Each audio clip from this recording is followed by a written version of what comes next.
Hello, hello, hello. It's Private Talk Podcast with Alexis, Texas, and we are back season 3. And today, Private Talk, we have the pleasure of having LJ on the couch. How you doing? How you doing? I am great. I'm excited for you to come here on the Private Talk couch and get to know you a little bit more. I know you have a lot going on. You got a new song out. You've got a million hits on a YouTube. Yeah. It's a big accomplishment. Congrats to you. Thank you. How does that make you feel? I mean, you've obviously been putting in a lot of work. You know, Right. it doesn't happen overnight. Right. Take us through that process of where it began to where we are now with this million views and how that makes you feel as an artist that you are. Right. Well, as you can see, what social media shows, it just kind of shows the ending result. It doesn't show the full journey. The hard work. All the hard work that goes on behind the scenes. I would say definitely starting back right before COVID. Just everything was getting ready to take off, and then once COVID happened, everything shut down. The world got put on pause for a second, and had to figure out, okay, how am I gonna make my income since I can't perform and do shows, and I just had to be creative. So I really started recording a lot of different songs, and just started doing some live streaming performances. But this isn't something that you weren't not doing prior to it. You just had more time to do it, or did Right. you refocus what your music was? Was it a rebrand? Exactly, it was more of a rebrand. I wanted to see really where I wanted to take my music, like sonically. Okay.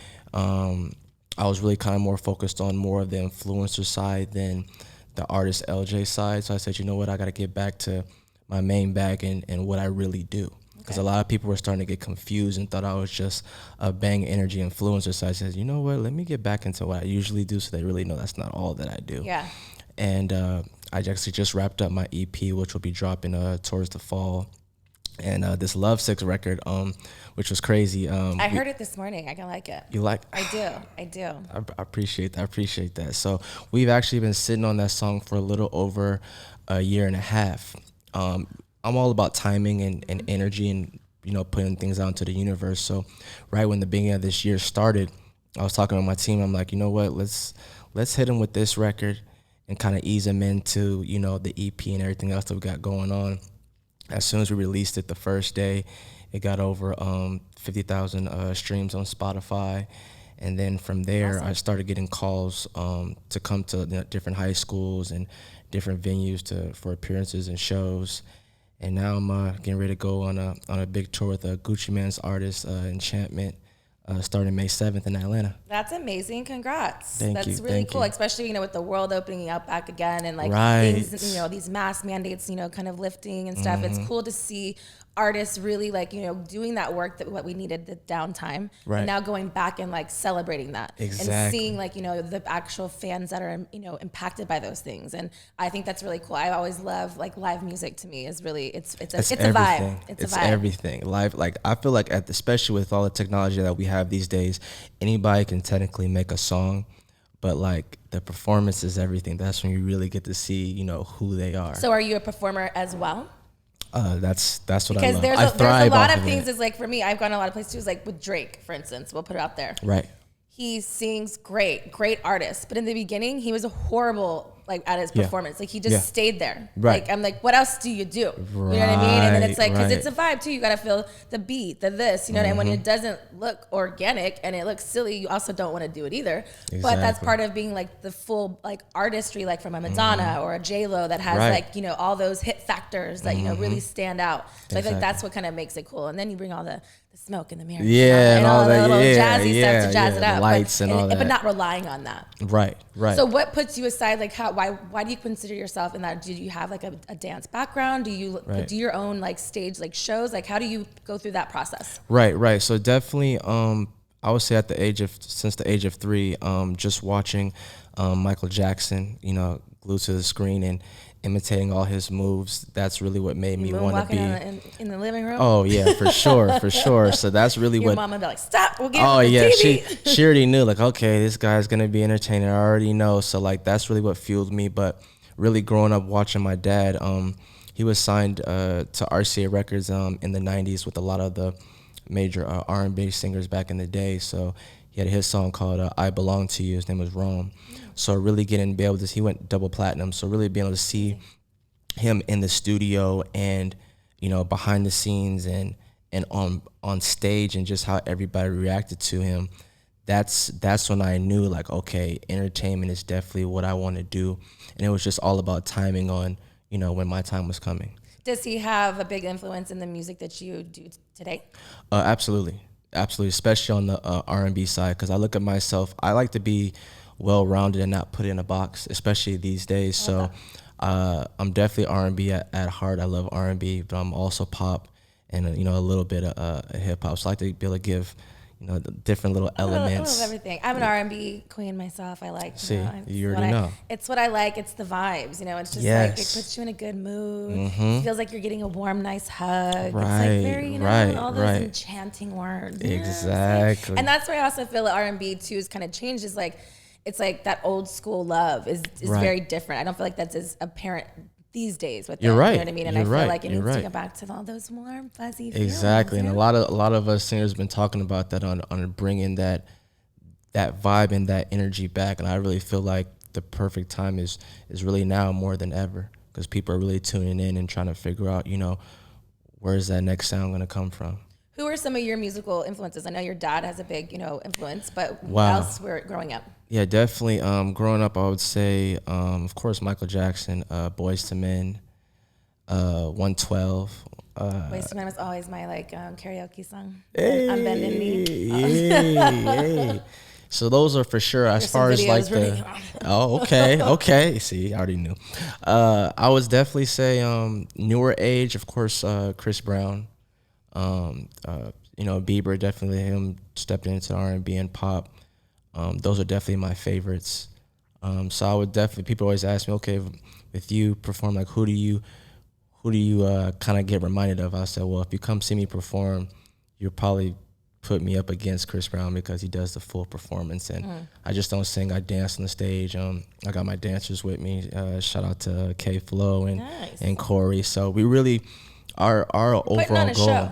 Yeah, that's our overall goal, is to, like you said, the vibe and really give an experience. Because I kind of feel like every night that we have a different performance, I look at it as every night's a different audition. You're in front of brand new people. Okay, we killed it the night before, but what are we going to do tonight to really set the tone and that they'll remember us after tonight? So each show has its own unique show. Yes. Yeah, own I like unique that. show, energy, vibe. It's everything. Like, we might have a certain show set up, but depending on the vibe or how the people in the house is feeling, we might tweak it a little bit, or, you know, bump it a little bit more or something like that. So I'm really off of energy, and you know, we always deliver, you know, make sure that they're happy. I love it. I'll have to. Well, maybe are you going to be in LA at all, or what is? Actually, we will be in LA. It's looking like that's going to be in July. I would definitely keep you posted. Nice, yes. I would love to come and support and see you dance. I got you. Is there anybody that, if you could have your way with anybody, who would you want to work with? Past and present. Nice. Okay, so shoot, past. I mean, I already feel like I know what you're gonna say. I mean, it's crazy. Like, even if he wrote a song or just got to sit in a session with me, like, or even just to have a conversation with him, would just be Michael Jackson. Like, my dad, he's been with him and got to chill with him on several occasions. I remember when I was younger, and I used to always tell him, like, when are you gonna bring me along? I just want to meet him. I just want to. And so the day that he died, like, I was so messed up, and I was so mad at my dad. I was like, now I'll never have the opportunity. I said, this is your fault. So Young man. Yeah. So I held it against him for a long time. But just I would say new age. I mean, Drake, still Chris Brown. I would love to work with Wale, Nicki Minaj, just everybody that's animated. I love putting on the show, like I said, in the studio and on the performance. So that's what I live for. That's what you live for. I like it. I feel like why I like things like that is because I'm also like a creative or myself. So it's like, I like the fullest picture of like from start to finish. Right. It's like, because being to me, like, talent isn't just, anybody can be good at something if you go in every day and do something, whatever. But you actually being creatively talented from the start to finish, like putting on a show is a lot of work. Yes. Like, how do you prepare for that mentally? Is there, do you meditate? Do you have like mantras you do? Like, what kind of puts you in that state of mind that you can do start to finish and do such a big show? Right. So it's funny that you mentioned that. I literally just got back from Hawaii about 3-4 days ago. It was just my birthday, so like I was out there for a week. Happy belated. Thank you. And I just got to really just relax and just take everything in. So whenever I have a show coming up, or especially this tour, I like to totally just, like you said, meditate and really, find my inner being. So when I came back, I'm totally refreshed, ready to go. And I actually have a rehearsal tomorrow with the dancers and stuff like that. So we're constantly rehearsing day and night, especially getting ready for the show. The week of the show, I'm usually isolated from everybody and just kind of in my own little world. So when I step on the stage, it's just a switch just kind of turns on. And well, thank you for sharing your energy with us. Yeah. I love it. We're good energy over here. So, it will bring and enhance your show even more. I have that positive white light, Oh, yeah. As I speak it, I can feel it. Whatever. But no, I love that because, sometimes I think things happen organically. And I think, the timing was, right, when we talked about it. Right. And it was like, I'm going on the road and it was like, we're filming today. So it's like. I thought at first, it was like a catfish? Yes. I was just like. We talked about catfish earlier. I was just like. Hear about it. I had to go and really just look. I was just like, my team made me like, yo, this counts. She hate you. I'm like, knock it off. That ain't her. And I looked, I was just like, oh shit. Because I didn't know if you remember me. Because I used to always see you at the gym all the time and stuff like that. No. When we used to hoop at Tarzana Park, like back in the day. No, I don't. Oh, is it when I was married to? I know Tarzana? you were around Pete at the time. Yeah, that's my ex-husband. Yeah, so that's when I would see you at the park when you come and stuff like that. So I was just like, oh, yeah, no, I did. That's funny. Full circle. That's yeah. So were you a fan though? Absolutely. So you were a fan before Tarzana Park? Before Tarzana. And even more after Tarzana. Absolutely. But when I actually saw you in person, I was just like, she's really here, just chilling, just... Yeah, I mean, well, that was my husband at the time. I'm very supportive, Right. No, I saw that. So and I played basketball myself, and that's really why. But that's what messed me up too. I was just like, and she's actually good. So I was just like, oh, you hear that private talk? I didn't even really put that on. Yeah, no, I was there. I saw it. Some people in my past, I have a friend who told me that I was trash, and he saw me play in college. I was like, you're just a hater. But I was just about to say, that's all it is. You're just a hater. I mean, he was a great basketball player himself, but I'm just like, you're just hating on That's all it is. That's all it is. But it's funny because I loved playing basketball, especially at that time. It was when I first kind of moved to LA. And really? So, because when I was with him for sure. So I played basketball in junior college. And then, I moved to LA in 2007. Okay. I was 21, right? Yeah, I'm dating myself. Sorry, guys. But so I was still newly playing. Like I used to play with my guy friends back home. We would do like AAU teams and stuff. AAU, so when I was dating Pete, I liked that he played basketball, so I would go and they would let me play. But then the guys knew that I was good, and so they started trying to like foul me, like cheap shots. I'm like, I gotta work tomorrow. Right. I can't be like having a black eye, or whatever, because I'm aggressive and I'm like, you know what I mean. And when I'm playing, I'm not like no. If I'm gonna play, I'm gonna play, especially with dudes, because I want to respect. Not that I need to anything, but it's like then you'll pass me the ball. Yeah, because they'll be wide open and be like, nah, I'm not giving her. I'm like, bitch, but I could fucking make this shot. You don't understand. Like in pickup games, like people are so leery with females because it's not that because you're a girl. It's like it's gonna get aggressive on both ends. So, and we need to win this game. So as long as you're with, you might get beat up a little bit, but just be ready to go. I'm okay with the elbow, but when you like in my nose, oh no, yeah, no, for sure. When I'm getting I'm like, homie, I know you're the sorriest one on the team because that's usually who it is, but you're making me mad, and I'm about to punch you in the face, and I can't really get down like that because it's not appropriate. But yeah, my parents are both from New York too, so like I have like the street like this in me that I've never been on the streets, but I just have it inside of me. The dog, you're from New York, so you got that dog fight inside you. So I'm competitive. What position? I was a small forward. Oh, okay.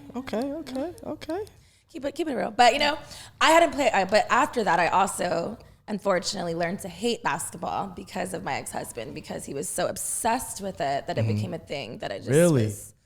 annoyed, but that's a whole other chapter of life. But it was just, the OD of things where it's like, at that point, it was like, I can't play with these guys. I can't, I can't keep up with that like kind of thing because I don't want to get hurt. They're not girls that are really playing like that. You know what I mean? So it's like, I didn't have my core group of it was guy rare. friends that it was rare when I saw other girls, and it really wasn't. Yeah, like so that. I was like, it's just not for me, and that's what it was. But I definitely would love to like. So would you play in a celebrity basketball game? I would, I guess. I don't know how good I would be. I probably need to like knock some dust off of me. I think honestly, I think I was asked to do something. I think next weekend in Vegas, but I just don't want to go.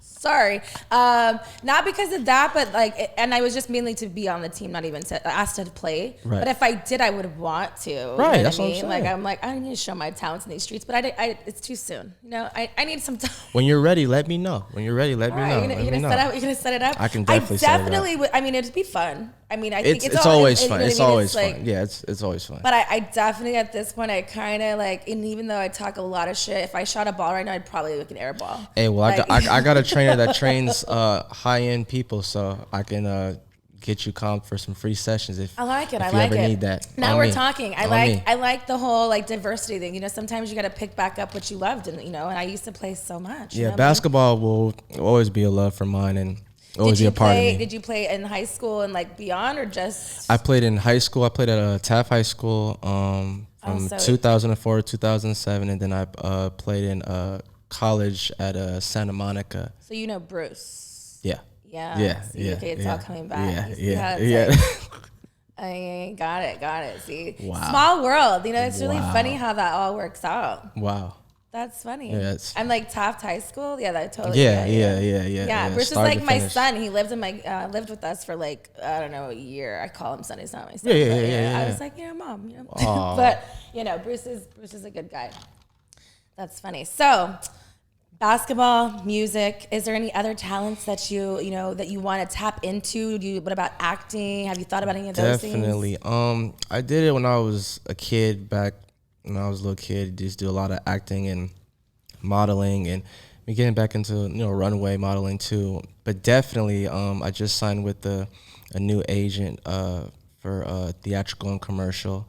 So I got a few things that's coming up soon. Is that something that you've like wanted to do like younger on, or does someone kind of like talk you into it? Because like some of those things, it's like you're definitely not shy because you're a performer, right? But it's like sometimes you can read something in lines and you suck at it. Like no, you're right. You're right about that. Honestly, I just kind of feel like when it comes to being behind the camera or on the stage, to me psychologically, it's exactly the same. It's still direction. It's still a crowd of people that's watching you. And it's just you just tapping into your character, just doing your thing. So I love it. I couldn't honestly entertain. I couldn't see myself doing anything else. Yeah. Absolutely. I like that. I definitely see you being a trifecta, and like the industry is making like all across the board. I feel like your energy, and you don't have a very like big ego to where you don't see other things. And I feel like that's a really beautiful thing to have in the industry like yours, is because there's a lot of ego is good for certain things, but like ego doesn't get you a lot of places. That part. You know what I mean? It's the long haul. It's not just the short term, and the opening doors of those things. So I think it's cool to have an open mind to what is going to come and what comes naturally for you and your career, because that's how I feel like the most success is rewarded, is with those things, because you're staying true to what you want to do. Right. And I think also, having, the influence like with your dad and stuff, you've known what it takes, those steps to get to where you need in the hard work, where some people maybe don't have that edge or that, upper hand of those things, where it's like, it's still hard work either way. And I'm glad you brought that up, because I rarely, unless it's for interviews like this, I rarely mention my dad, because everything that I've done to this point, I've did it literally by myself. I came in here into this jungle with nothing, nobody, no support, no handouts, and really built this from the ground up on the business side and the artistic side. So for me, it's like a double-sided sword. Like, I wish my dad would have been more supportive, or even just more guidance. But at the same time, I'm so grateful, because everything that I've gotten up to this point, I made it happen. So no one can ever take that away from me. But don't you think, as far as like now, especially like you're a new dad, yourself too, and opening up in a different way of thinking, is like, sometimes I feel like parents in certain fields don't want their kids to do those things, not because they know they can't do it. It's because either there's something that there's unresolved with or whatever, or they don't want to make you feel under the shadows of, or this or whatever, where it's like maybe him making you do your own path was what you really needed to do to see it. Obviously parallelly, you knew what it took. Obviously as parents, we want our parents to be there for us. But I feel like things can have happened for a reason of like why you will be as successful as you are and not because of him.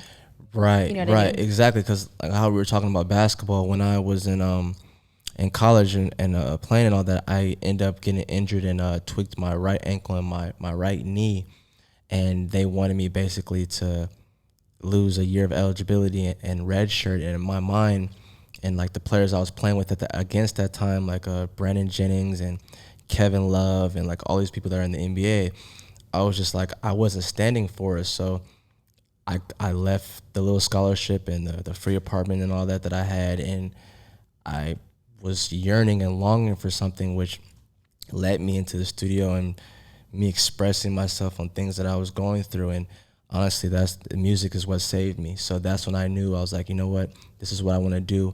And it literally had nothing to do with my dad.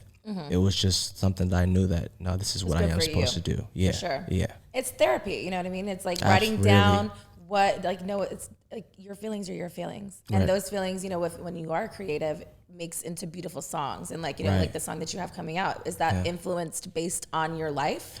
Every song, or if it's a single or EP album, whatever I'm doing, I always base off my life if I'm writing it, or if it's the story behind it, because that part is what I always want to keep 110% organic. I want them, when they hear that song, no matter if it's a happy song, a club record, a love-making song, I want them to really be able to feel what I'm saying, so you're going to know that it's real. It's not nothing that I'm going to have to fake. And that's something I'm always going to stick by for sure. Lovesick, shout out to my bro T Language. He's a close songwriter of mine that's in my camp. But I tell him about all my past relationships and things that I've went through, and being at 18, at 18 where I'm super young, that's honestly when I lost my virginity on my 18th birthday. So the first girl that I was with was, I felt like super hard for her and all of that. So at the same time in the transition, when I was a freshman in college and playing basketball, and like everything happened really fast. So it's like I kind of felt like basketball was taken from me, and then she left me at the same time. So I've kind of felt like I lost basketball. Right. So it's like I kind of lost both things. So it's like, okay, God, where do I go from here? What am I thought my identity was basketball, but then he showed me another way, and I haven't looked back since.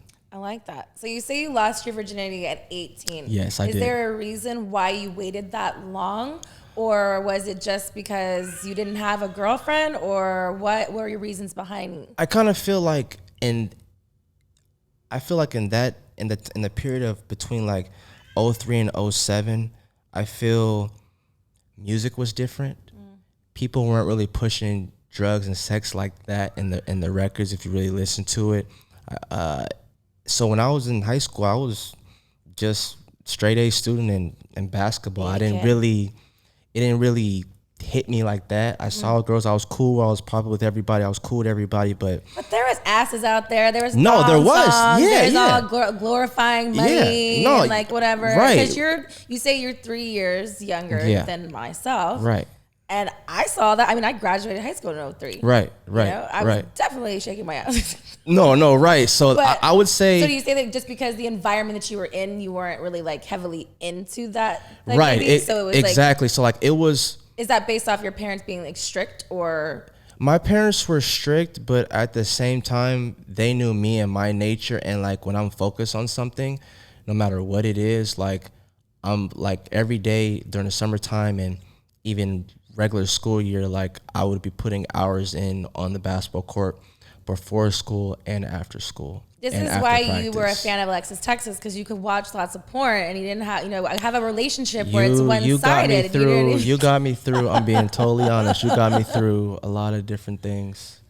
You're welcome. I'm sure, you definitely probably watch free porn, so you owe me somewhere along.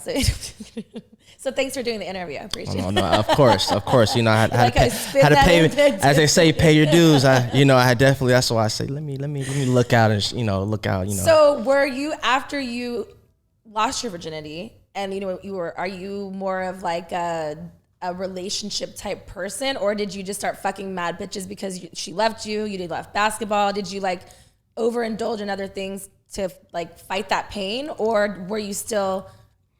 I feel honestly it was a mixture of both. You try to. Are you a ladies' man or not? Or at that time, like after that thing was like, were like, hey? Oh no, I definitely went through my phase. No, I was. Yeah. That's what I'm saying. It's like once, like you're like, as for me, right? We'll take this out. Let's come on, parallel, let's right? Let's go. So when I had sex, I always made it to the point where it was like Pringles. Once I popped, I didn't stop. I wanted to not that I wanted to fuck, but that feeling of what fucking was like. Right. Was you're like chasing a high, like with drugs. You know what I mean? Right. You're chasing like, there it is. I want there it. You know what I mean? There and it is. I'm very. I get that, like I get off on those things. So that's why for me it was like I needed more. Right. And it led me to porn. You know what I mean? And before porn, people, not that they weren't like shocked that I got into porn, but weren't surprised because I was always the one showing my tits. I didn't care. Like I didn't care what anybody think. Not that I didn't care what they think. It was like, it's just like, it's your body. Like I'm not like, just because I see tits doesn't make me I want to fuck somebody. Right. I don't have to glorify it and things like, it's a body part. So it's like, I like to educate people, even then not knowing really what it was like I taught all my guy friends how to take a bra off with one hand because I wanted to see what their dicks look like. I didn't want to fuck any of them. Right. I just wanted to know what dicks look like. I don't have one. They have them. You know what I mean? But it was the curiosity of those things. So for me, I went wild and then I went to porn, but it was just, it was suiting. It was suiting. Oh my gosh. Honestly, yeah, I've definitely went through my phase, just like any other guy trying to, after your first heartbreak. I guess you kind of say I kind of transitioned to a bad boy. Okay. And was that a weird feeling for you? Because you don't seem like a bad boy. Yeah, because I'm really just like, I'm super sweet. I'm kind of quiet to myself. But this is because you had a heartbreak, so you're like, fuck everybody. Yeah, I was just like, I didn't care. It's always that. But I told them. I always told them. I've never been the type to sweet talk a girl just to tell her anything to get in her pants. I'm like, I'm letting you know what you're getting involved with. So, but bitches don't like you say I know. that, and then they're like, still, yeah, it's okay. It's okay. Fuck I'm me, with it. I'm with it. And then they're like, but maybe I'm the one he'll fall for me, or hey, I can whatever. I've been there, done that. Every time. Guys do the same shit too. Let's not get it twisted. No, I get it. But I get it. Respectfully, both people, whatever, even as honest you can be, and that's why for me is like I don't fault people with your honesty because that's what you should do. It's the people who don't speak up and say that because at the end of the day, yes, you are telling this person, but your actions speak louder than words. So sometimes it's misleading of certain things. Right. But if I don't speak up and I'm doing these things, like how? Oh yeah, you don't communicate and me not knowing how you feel about it. It's perspective. I'm like, oh, we're together. That's my man. Oh, that's my boo. And then he's like, bitch, I don't even know your number. Like, who are you? If you don't knock it off, yeah, exactly. No, for real. You're like, how do you know my dating past? Like, no, that's. Have you had any like crazy stalker girls like come at you after like they didn't really get the like hint of like, hey, we're only. Yeah, I went through that. What was a crazy story? You don't have to say names. I mean, it's not like a. I mean, you did see my ex-husband's name, but right. Pete. Fucking say it again. Oh my! I'm sorry. I'm so sorry. Nah, he's funny. He's a character. Yeah, definitely. I was out of town for a show. It was in Michigan, and it was it was a turned up venue. It was good vibes. Had a great night. Little one night stand type of thing. I didn't live out there. Type, Are those people like throwing their panties at you like old school like that? Or are they just waiting for you in the back, like backstage kind of thing? Like how does that happen? Well, one was like that, meeting backstage, but there was one that was so cold that found out where my hotel was and was in the lobby, type of thing. And it's just like I didn't post anything. I'm very like. You have to move a certain way on social media. You just can't post anything, just for safety and all that. But you ain't got to tell me, honey. Right. So somehow she found it, and I didn't know. And then manager's just like, I'm like, all right, well, talk to this and that, and it was cool. But then, like I said, she wanted more out of it when I couldn't give her more. Okay. pause this story. Had you ever had any encounters with this female prior to she was just a fan? Or did you know her and then she saw from social media, or like, you know what I mean? Because there's two ways. If you're a fan that just went to my show and you show up in my hotel, whatever, you still fucked her. Right. Was she that bad? Or did you have some kind of talking and then she like just was like, oh, hey, I'm cute, I'm here. See, the ones that... And don't lie to me. If my truth button was fucking working, hey, no, I'm going to tell you. So basically, for this specific situation, I'm really, 9 times out of 10, I won't fuck a random fan that's just out there sees me on social media just for safety reasons. But this one, I knew her prior, before I started making a name for myself. But she didn't really mess with me like that. So in the back of my mind... How'd you know her? Like, because you followed her? Or like it's something? Because like in my social media aspect world... I didn't follow her. When I was first starting out and going through artist development, I had shows that I was opening up for other people that were at that time that were big in those cities. Okay. So that's where I first met her. But like I said, her and other people really weren't paying no attention to me like that. Okay. So I guess she remembered my face, and then from there she was like, "No, I remember you were here a few years ago," and da. I'm just like, he's like, "You remember me?" I was just like, "Yeah, I remember. You didn't give me any time today. I remember who you are." So in the back of my mind, I'm just like, I know why you're here. So I gave her what she asked for. That's why you wanted to give her good dick, so you could be like, bitch, you should have fucked with me anyway. That's all I'm saying. I had to play those cards because you chose this. You played me before. I'm gonna give you a glimpse of it, but you know. Guys are evil. But you know, pussy runs the world, so it's crazy. It is fucking you said it. Have you ever taken home a souvenir from a past entanglement? Pair of panties. No, that's too typical. Whatever, or like hair tie, fingernail. I don't know. I'm just throwing shit out there. Necklace. What? I mean, did she know you kept it? No, she knew. Yeah. She set it up low key. I went along with it. Did you wear it? What did you like? I mean, not now, but yeah, in the past. Have the necklace? I do. Do you look at it still? Is it like tucked away? Do you like it's tucked away? You think about it and masturbate to it? Like no, definitely not. But it's that's a little No, I get it. But if I did, I'll tell you. But I'm an open book. No, honestly, from time to time, if I'm just the funny thing is when I notice is definitely when I'm moving. Okay. Moving to different locations, packing, unpacking. So when I see it, I just kind of just laugh about it, like, oh, it's good memories and stuff like that type of thing. Do you have like a box of things that other things reside in this place of when you move that you find things overall that I would keep like keepsakes? Literally a little treasure box. Okay. Literally, it's a real like I have this big. I have one. So sure. I'll keep it. It's a picture of my granny that rest in peace that passed away. This just little different things that are achievements that I've had along the years. I'll put it in there with it. It's just different things mixed in. So it means something. Yeah. Because it's in that box. If you make the box. Hey. You damn right. I made the box. It's in the damn box. So, it's also too for me, in different ways, a reminder for myself where I came from. And I check myself too. So to make sure like, don't forget where you came from. Don't forget you started at the bottom. Don't ever belittle somebody else or think that you're better or greater than somebody else. Wow. So it's just it's a level thing for me. I like to keep me in check. What is your biggest pet peeve? Biggest pet peeve? Man, you're like, which one? Yeah, but just off top, like I'm a super smelling good and shower type of person, hygiene. I just feel like. How many showers do you take a day? 2 to 3. Okay. On average. Do you make your partner shower before sex?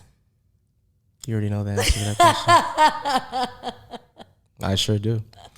But I do the same thing though. I let them know. I said, don't think this is just you. I'm doing it too. We both deserve to be clean. And then you do it after. Absolutely. If I can't smell the soap and then the cologne as I feel that I'm dirty, I have to go shower. Interesting. I know someone like you. Oh yeah, I have a friend like you. Yeah. But it's just funny to me because once like there's certain things that you said leading up to that I'm like, I know you probably take at least 3 showers a day. And there's for sure too, like guaranteed. And if it's a summertime too, probably like 20 to 30 minutes. It's not like a quick motherfucking. You fucking know me. I'll put the speakers on in the bathroom. And I have a fixation. I guess I do when I go to different hotels, like especially the fancy ones with the. I'm in there even longer. Your birthday just came. What is your sign? I'm an Aries. Okay, I don't know much about you, but you're cusp of a Taurus, so yeah, not too far. Yeah, not too far. Yeah. Still different, but yeah. Very. I mean, that person's not a Taurus or Aries, any of those. I was just thinking as far as the similarities of like. I minored in sociology, so I'm very big on people and the surroundings and like how you develop those things. So. In my mind, thinking of like how to do any of those if they do correlate in a parallel world, but it's just that funny. Really all started, like I said, from especially when I transitioned to high school. We all go through different phases and maturing and all that. So after basketball practice, or sometimes we would have 6 a.m. practice before school would start. After our practice, a lot of people would just change their clothes and hop in. I'd be the one person that would be in that shower, at least with my boxer briefs on. So I'm like, I can't go the rest of the day. Yeah, that you know what I'm talking about. I never understood that whole thing. Is like we did a whole hour of practice, and you're gonna be sweat and there would be some. They'll literally just take off their shorts, throw a shirt, and just because at that time too is like. You're all growing. You're developing things, so you don't know. And they didn't want to be in the shower naked with other people. So there would be certain girls waiting. I got that part. I would turn on all the shower heads, run around that bitch naked. I didn't give a fuck. I fucking loved it. I love it. Oh my god. I've always been like, I always say I'm a rebel without a cause. Like there was no rhyme or reason, but I just was never. I never I was never into body shaming. I never made no one ever made me feel ashamed of what I look like. And good. So I was just, and then being from Texas, people are very curvy and whatever. So I fit in the what dynamic. Part of Texas? The San Antonio area. I got a show out there in Texas, the 25th of June. In San Antonio? Dallas. Oh, Dallas. Okay, Dallas, nice. Yeah. My family, it's like 5 hours from there, but it's it's just very different. Very different. I'm grateful for being grateful for growing up in the environment like that, right. Because I feel like it was very safe. We're in a small town. There's not a lot of things you can do, right. And it also allowed me to be a rebel of some sorts and get away with certain things, but which means nothing to happen. Like my friends from LA, I'm like, what, you did what? You were 12? I was like, how the fuck do you? I'm like, you weren't around those things. Like the first time I was even around weed was I was in junior college. I was like 18, 19, and I was a cheerleader too. We're weird, but anyways, I did a competition, and they hotboxed the car. I didn't even smoke, but I was high as fuck outside the car. It's the same thing. If they hotboxed it, yeah. Oh my god! And I was high, and then I immediately went and joined a bikini contest. I got first place. It was wow. That's amazing. Weed was a great thing. That's why I still smoke to this day. No, and regardless of what people say about weed, like me, I was a late bloomer. It didn't really get popped in my face. Honestly, one of my ex-best friends made me ex-best friend. That sounds like some drama. Yeah, unfortunately, on my 21st birthday, that's when I really got a hit of it, and I loved it. I fucked with it. I don't mess with anything else. I'm more of a wine type of guy. Like even in my studio sessions, I'll have a little bit of wine. A little bit of weed. You're just R&B all through and through, huh? Like closed sessions. Like wine, I don't. Yeah. That's funny. I have a record called Slow Wine. That's dope. But yeah, even with my sessions, like no matter what environment you're in, you can't have a gang of people there because that's just too many much. Energies. It's too many energies that aren't can't there, focus, but aren't there for the right reasons. Exactly. And it's one of those things, like especially in what you do. Yeah. Like when you say a session, like for me would be like conventions or something like that. When you have too many bodies, it's too many different things. When you're the creative and you're trying to create something, right? The noise is too busy. It's like white noise. It's unnecessary.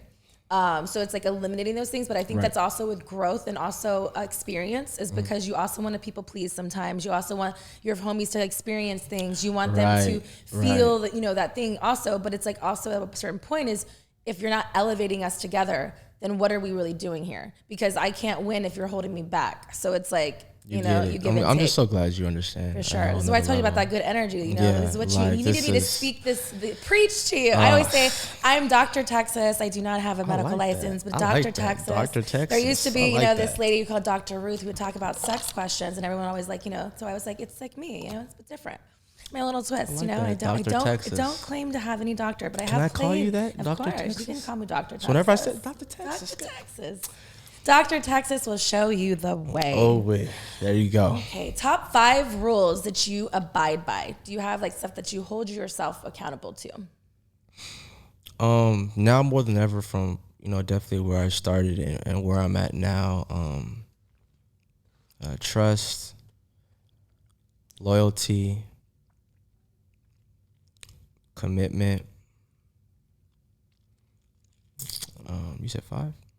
I mean, we could stop at 3 if you want, but I said 5. Yeah. Those are 3 core. I mean, they're really big ones. Those are really big factors of stuff. Just off top, for me to even just deal with you as a person, I gotta be able to trust you to a certain extent. I'm not here to rattle your world. You don't seem like you're a very trusting person, letting people in. You feel very guarded. Yeah, I am. It takes a lot. I don't want to say it takes a lot. It's just, you've been around a lot of different people. You can walk in the room and you can just kind of tell just right off just by feeling energy. Before anybody even talks to me, I can just be like, oh, okay, I know what I'm dealing with. And I can still smile and wave, or I'll shake hands because I have to handle business. You know what I'm saying? That's the empath in you.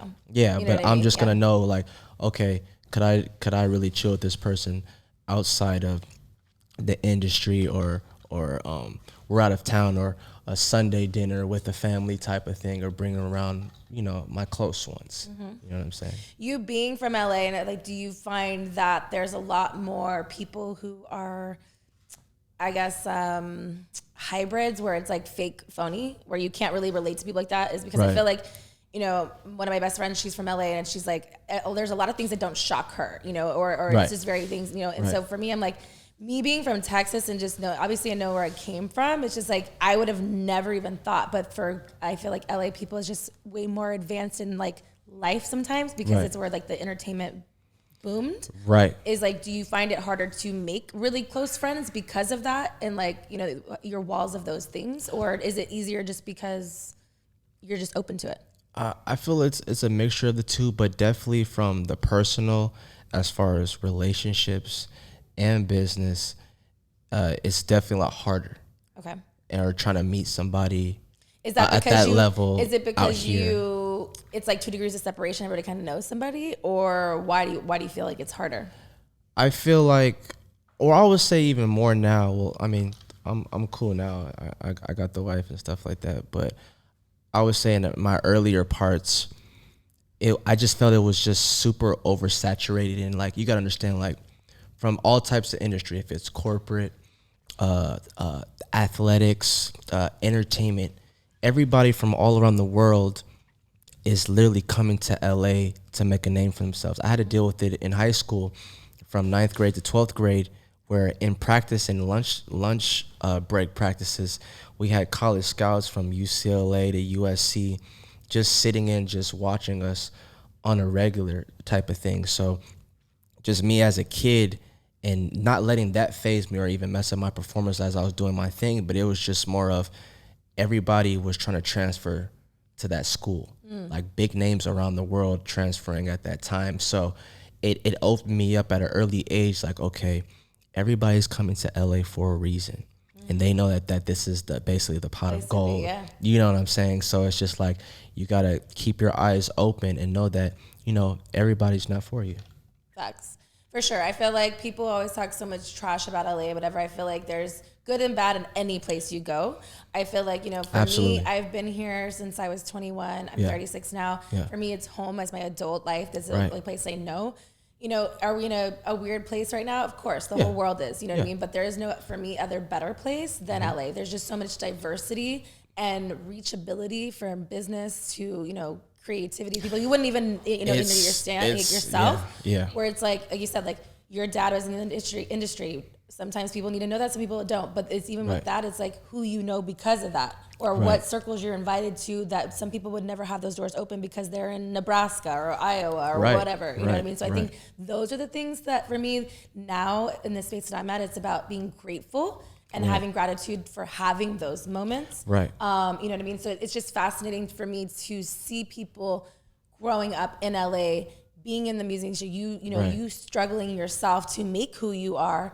But again, like being in this whole, like, it's almost like you have a cheat sheet in a sense. Right. You know No. Because it's like, and that's, it's a cheat that's code. that's the bright side about it, because I kind of feel like no matter how successful I do become, I'll probably have, like I said, different properties around the world and travel. Travel we everywhere. Speak things and that we say it's like it already exists, so it is yours. That's why I fuck with you. I love your energy. But I feel like, me doing that, and I'll never probably permanently move away from LA. Yeah. It's just the weather. Just there's so many different parts of the equation that I'll never permanently move away. I felt there's no reason your to. Your heart's in LA. Yeah, that's just what it is. For me, I'm like what I said earlier about the Texas thing is I'm glad that grounded me as the person that I am to be who I am now. But LA is kind of like raised me as an adult. Right. So that's what there it is. You said it right there. Enjoy those parts of it because it's a new me, and it's made me open to a lot of opportunities, people, things that were for me, not for me. You know what I mean? But it just educated me on life that I feel like I don't think I would be where I am today if LA wasn't a part of that.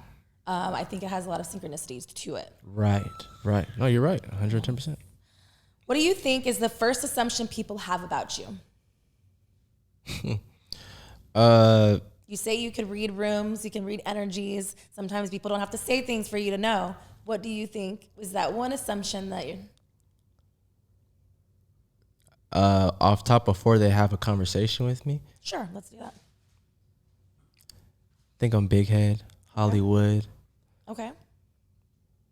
Can't greet people, say hi. It's the funniest thing. But when they have like a 10 seconds into the conversation, they're like, oh my gosh, she's nothing what I thought. I'm like, I'm really not. You just got to give me a chance. You're just protecting your peace. That's all. Yeah, just protecting your peace. Just like they would. All right. I love it. We're going to take a little break, and then we're going to do Truth with Texas. Ooh. My favorite part. We've got to know you a little bit more intimately. Right. And the more that I speak to you and the more that I see your eyes, I definitely remember you being in the Tarzana gym. And that's what I'm saying. That's what I'm like. I'm pretty sure that I played a pickup. I think yes, I played with did. you, actually. You did. But I saw you made a jumper. But it's because your face hasn't changed. You just like an older version of yourself. But I could see you're younger, like, because this had to have been at least 10 years ago. No more. Like, guaranteed.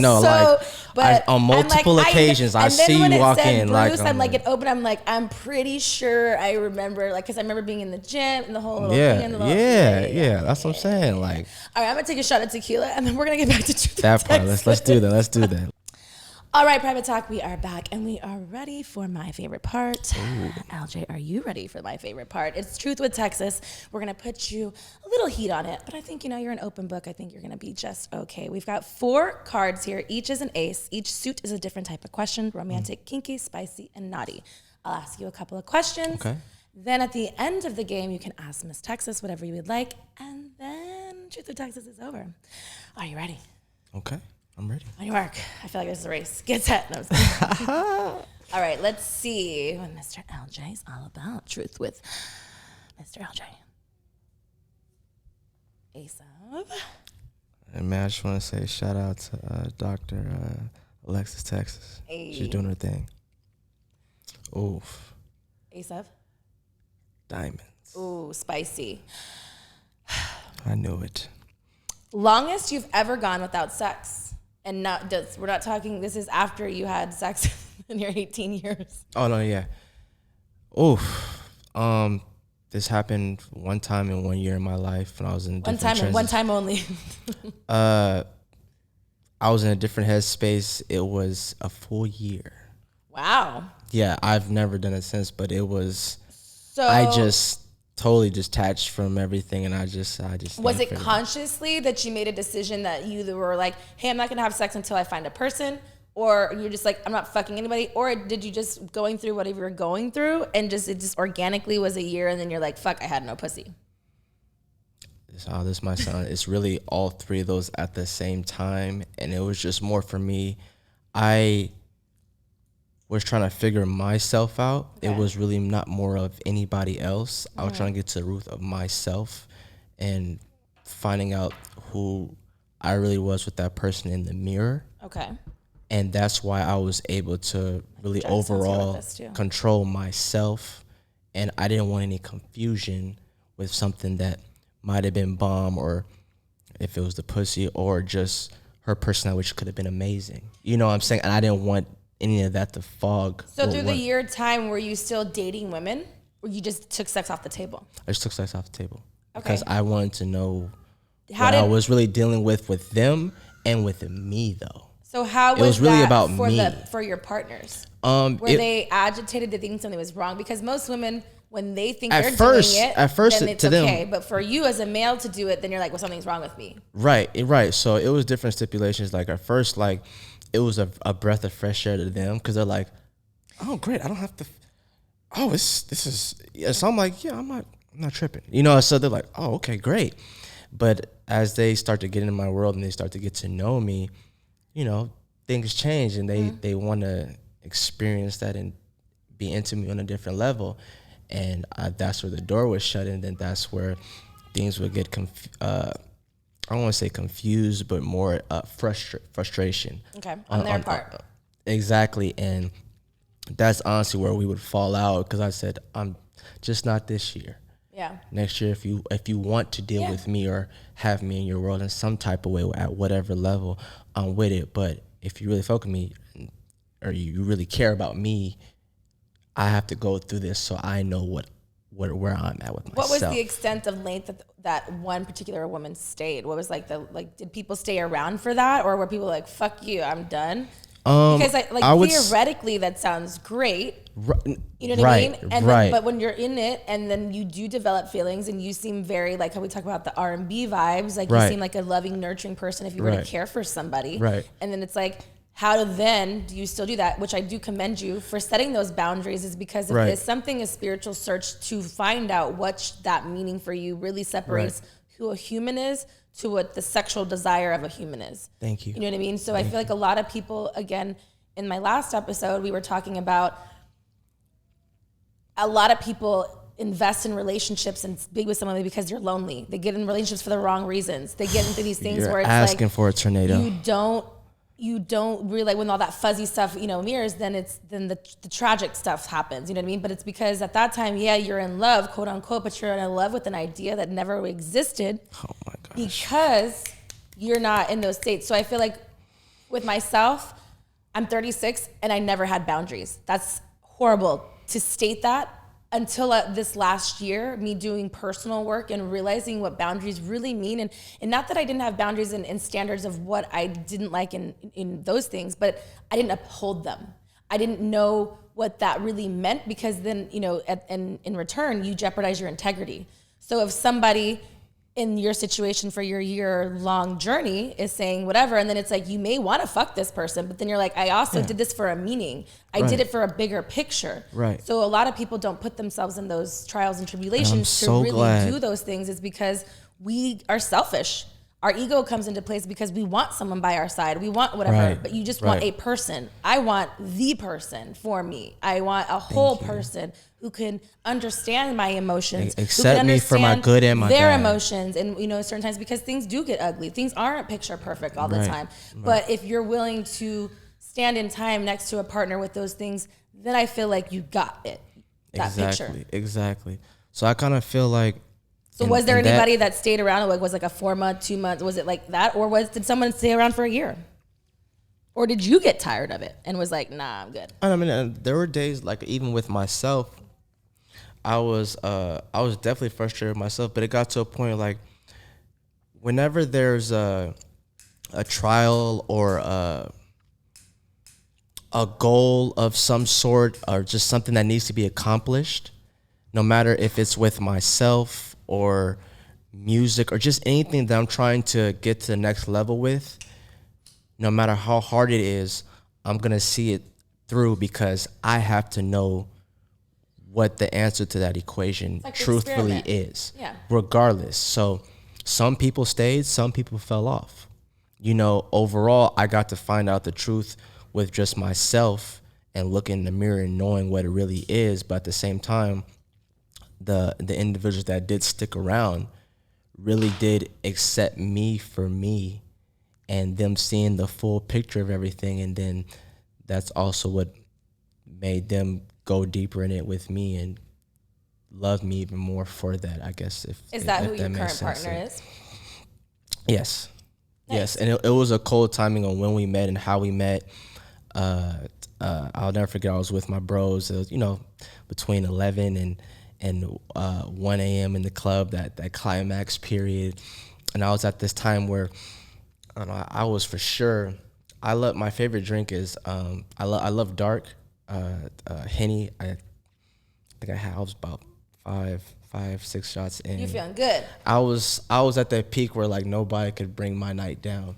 So when I saw her and her girls, I was with my closest bros that I was really close with, and I was just like, yo, I don't care if she shuts me down, but I'm not going over there. There's 6 of them and 1 of me. I'm outnumbered. Yeah, I said, you're coming. I said, bro, it was my bro, Corey. Shout out to Corey Skillhouse. He's the basketball trainer I was telling you about. Oh, nice. I said, I said, Corey. and he played in the league at Tarzana Park, which is ironic. I hope he dunked on Pete. He was one of the realest guards. I sound like a hater. I really on there. am not a hater. But no, I know you're not. I know you're not. So it was crazy. Like that night, we're walking over there. I'm feeling good. Regardless if I get turned down or not, I'm gonna feel good because I couldn't let this opportunity pass. It was one of those like. Now, you're gonna be a fool. But was you're it gonna be a fool if you let it go. Okay, yes, you're feeling like whatever, but was it like just because you saw her and you're like, oh, she, like, what was it that made you do that? Because you're in your own situation. Guys can be guys. You ain't going to do like she's got to come to me, whatever. You know. No, it definitely wasn't ego. It definitely wasn't me thinking with the tip of my dick type of thing. Cause I do know myself. Yeah. But it was just more of, hey, I feel the energy. They seem optimistic. They seem. So was it just the group or was it her specifically? It was her specifically. Okay. But the group that was around her, I felt like they could gel with what was going on and everything. Okay. So I said, I get it, because that matters. It was the timing. Because there could be one girl be like, no, don't talk to them, and they fuck up everybody's vibe, or like, or a drunk one, or a whatever, or a guy, or a guy friend who's too aggressive, trying to grab up on anybody. It could go both ways. And you know that person in the group that will shut it down for everybody, and no one's getting none. So basically, I mean, I've been that bitch, but only because of unnecessary reasons. No, but everyone has the reasons and the timing with everything. So I totally get it. It's like a mathematical equation type of thing. So I was walking over there. I'm feeling good. I'm in my zone. I'm about to approach her. I'm right there. Something tells me to look over my right shoulder. I look. Corey's gone. Left you. So I can't turn around and go back because they're already all looking at me, like waiting for me to be right there. Mm-hmm. So I'm like, you know, I'm like I said, I'm a confident individual, but still, when it's one male, 6 females that you're coming up on, you're not coming on one. It's a little overwhelming. And you're like prey at that time. Exactly what I did. I said, just don't turn me down. So I go up to her, this and that. I'm just all like, it was good vibes, great music. The DJ was on point. I was just like, yo, I said, you're amazing. I said, can we dance?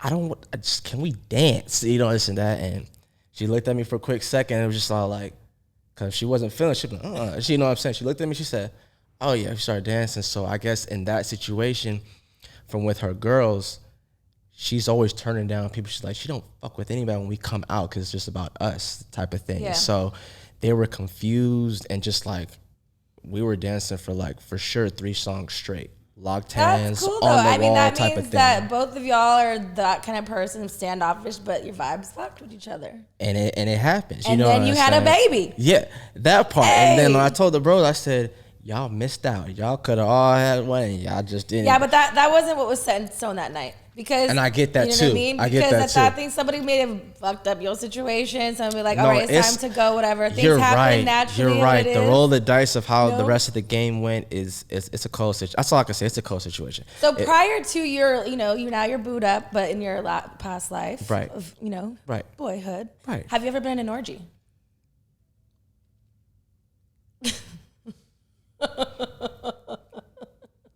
You have imagination, so once.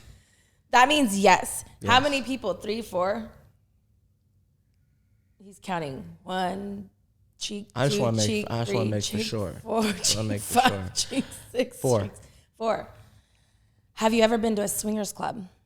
I have not.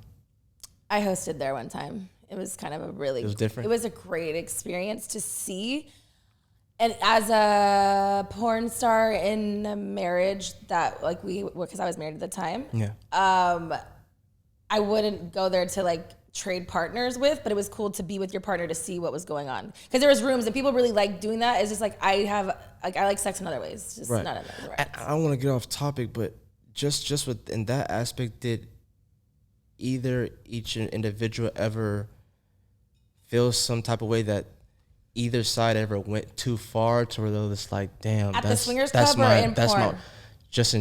It can be either, just at any so given day. The one thing I will say in my marriage or whatever that I had, communication wasn't our problem.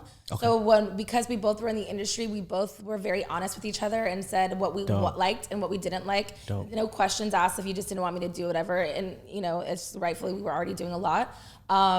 That there wasn't a lot because for us we also understood each other as who we were and who we came into that business with each other and whatever it was. And he was in the business a lot longer than I was. Right.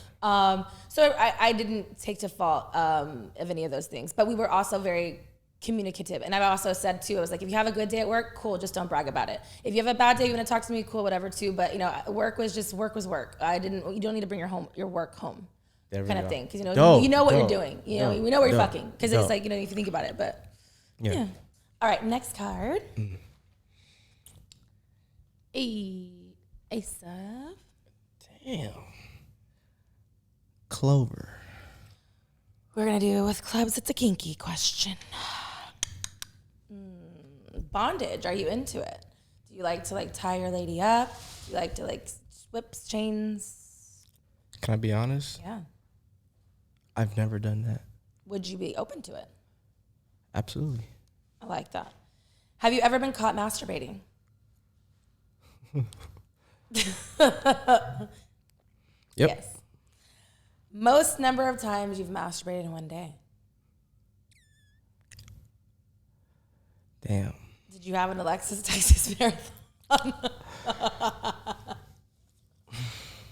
I so bad want to say. I bring myself into you are going. No, listen. I've been in a lot of interviews. You are something else. I'm awesome. I know. No, just on a whole nother level. Hey, baby.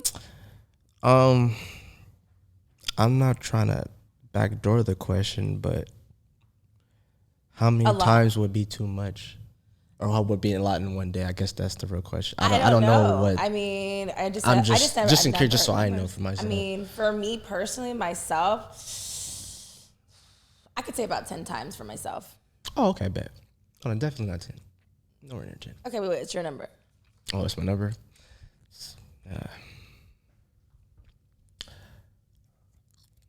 I think it's 5 at least.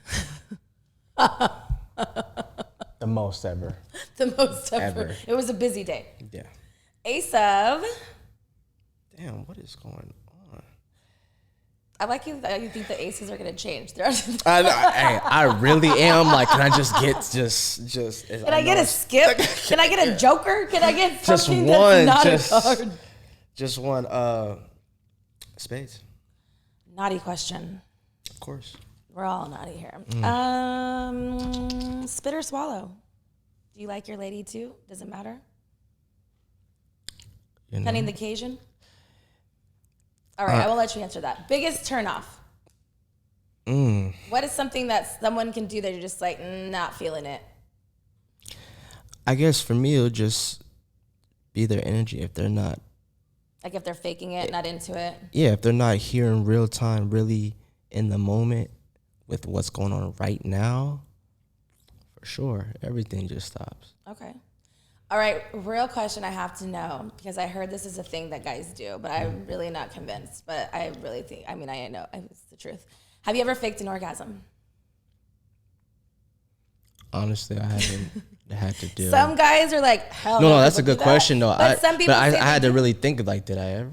I was like, no faking it for you? Because with me, it's just like, especially when we're talking about all different types of level of intimacy, I am an actor, but there's certain things that you're gonna know, good or bad, if I'm fucking with. So you'll look dead at me like, oh, he's not. He's fucking with. To read it on your face. There's no. I can't hide, because I'm gonna be like, you're not even. It's. You're like, well, why? That's just the one thing about me. I can't. I've even tried it. I'm still working on how to cover that. I like it. All right, last card is Ace of Hearts, which is a romantic question. Would you consider yourself a romantic? Absolutely, but I'm trying to tap into higher levels. Okay, so that's why we asked you the question, because, you know, everything happens divine timing, right? So now we should think about something really romantic that you should do for your wife, the baby mama. The first, your baby. Yeah. So all those things in one, a romantic setting. Think of the perfect picture. You don't have to tell us here in private talk, but you should think about it. And then maybe you can call in, talk to us about it. Tell us how it worked. Oh, I want to clear one thing up. Not first baby, second baby. Second baby. There was a first baby mama. Okay. And then got married and got the wife. I haven't seen you since Tarzana. Yeah. Your boy done grown up since then. Yeah. No, I've grown up since then. Okay, so second baby. But still, it's a big deal. But your baby is 6 months, so it's like a new birth. And not that your first child, obviously, it's a big accomplishment as well. Right. But we're on to, and this isn't about the babies. And this is our But this our isn't the babies. It's about the love that was created with your baby mama. That part. Apparently. So it's like, you have to think about, you seem very spiritual. You're into the energies. Right. All those things. Mm-hmm. Give her a romantic date. You can do it. I have faith in you. Did you ever have a crush on a teacher? Oh, yeah. What was her name? I think everybody. Oh, my God. Miss who was... Oh, my gosh. I can't say. She knows who she is? Yeah. She knows who she is.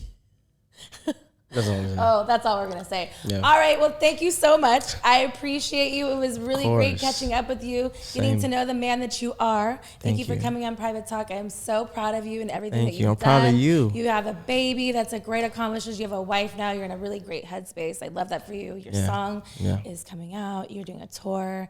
Big things coming for you. So please let Private Talk, where we can support you and go and follow you. Definitely on all streaming platforms. The Real LJ, TheRealEljay. Make sure you guys download and watch the music video on YouTube, Vivo. Lovesick. We're currently at a 1 million plus. Tour starts May 7th to June 25th with Paige Jake, my manager. But shout out to Big C Styled, Enchanting, Jungle Baby. We on. It's about to be a movie on the way. Hey, it's a movie, Private Talk. That's right. Go and support my boy. And until next time.